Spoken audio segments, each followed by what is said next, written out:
Hello, in this video I want to show you how to fix the problem when you want to install Call of Duty Mobile but you can't seem to find it on your Cubot P50. So in order to do this, let's open up our Google Play Store and try finding Call of Duty right here.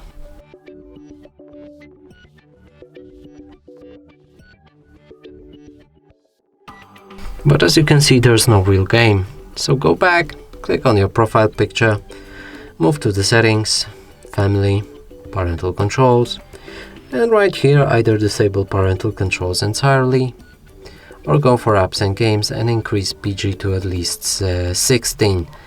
Now let's go back and try finding the game again. And it's right here and we can install it. And that's it for this video. Hope you like it. Please consider subscribing to our channel. Leave a like and a comment below.